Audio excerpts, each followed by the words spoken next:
The Terrible Old Man by H.P. Lovecraft, published 1921.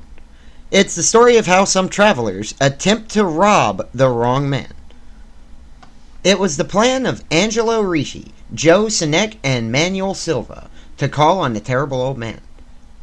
This old man dwells all alone in a very ancient house on Water Street near the sea, and is reputed to be both exceedingly rich and exceedingly feeble.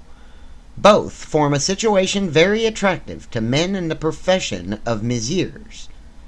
Ricci, Sinek, and Silva, for that profession was nothing less dignified than robbery. The inhabitants of Kingsport say and think many things about the Terrible Old Man, which generally keep him safe from the attention of gentlemen like Mr. Ricci and his colleagues. Despite the almost certain fact that he hides a fortune of indefinite magnitude somewhere about his musty and venerable abode, he is, in truth, a very strange person, believed to have been a captain of East India clipper ships in his day, so old that no one can remember when he was young, and so taciturn that a few know his real name. Among the gnarled trees in the front yard of his aged and neglected place, he maintains a strange collection of large stones, oddly grouped and painted so that they resemble the idols in some obscure Eastern temple.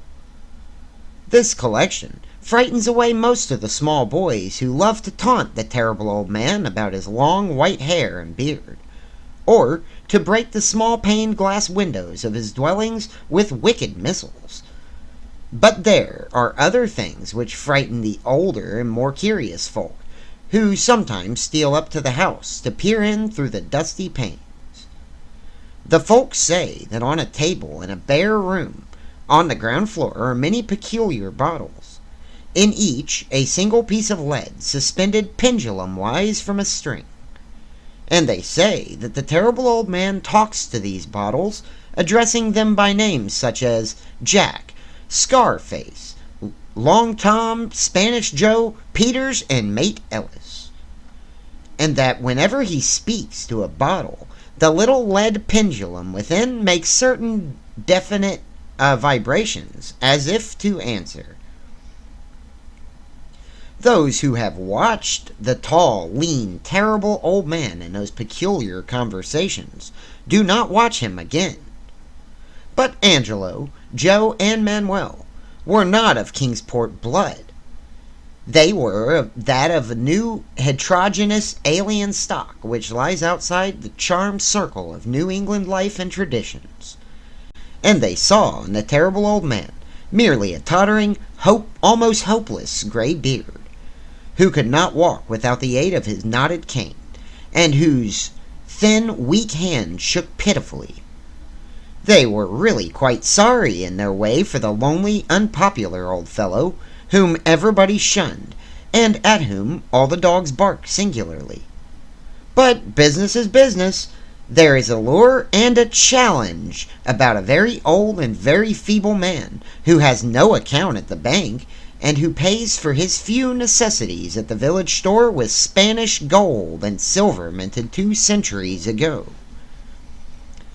Ricci, Sinek, and Silva selected the night of April 11th for their call. Mr. Ricci and Mr. Silva were to interview the poor old gentleman, whilst Mr. Sinek waited for them and their presumable metallic burden with a covered motor car in Ship Street, by the gate in the tall rear wall of their host's grounds. Desire to avoid needless explanation in case of unexpected police intrusion prompted these plans for a quiet and unostentatious departure. As prearranged, the 3 adventurers started out separately in order to prevent any evil-minded suspicion afterwards. Ricci and Silva met in Water Street by the old man's front gate, and although they did not like the way the moon shone down upon the painted stones through the budding branches of the gnarled trees, they had more important things to think about than mere idle superstition. They feared it might be unpleasant work, making the terrible old man talkative concerning his hoarded gold and silver. For aged sea captains are notably stubborn and perverse. Still, he was very old and very feeble, and there were two visitors. Rishi and Silva were experienced in the art of making unwilling persons talk, and the screams of a weak and exceptionally venerable man can be easily muffled. So they moved up to the old lighted window and heard the terrible old man talking childishly to his bottles with pendulums. Then they donned masks and knocked politely at the weather-stained oaken door. Waiting seemed very long to Mr. Seneck, as he fidgeted relentlessly in the covered motor car by the terrible old man's back gate in Ship Street. He was more than ordinarily tender-hearted, and he did not like the hideous screams he had heard in the ancient house just after the hour appointed for the deed. Had he not told his colleagues to be as gentle as possible with the pathetic old sea captain? Very nervously, he watched that narrow oaken gate in the high and ivy-clad stone wall. Frequently, he consulted his watch and wondered at the delay. Had the old man died before revealing where his treasure was hidden? And had a thorough search become necessary? Mr. Seneck did not like to wait so long in the dark in such a place. Then he sensed a soft tread or tapping on the walk inside the gate. He heard a gentle fumbling at the rusty latch and saw the narrow, heavy door swing inward.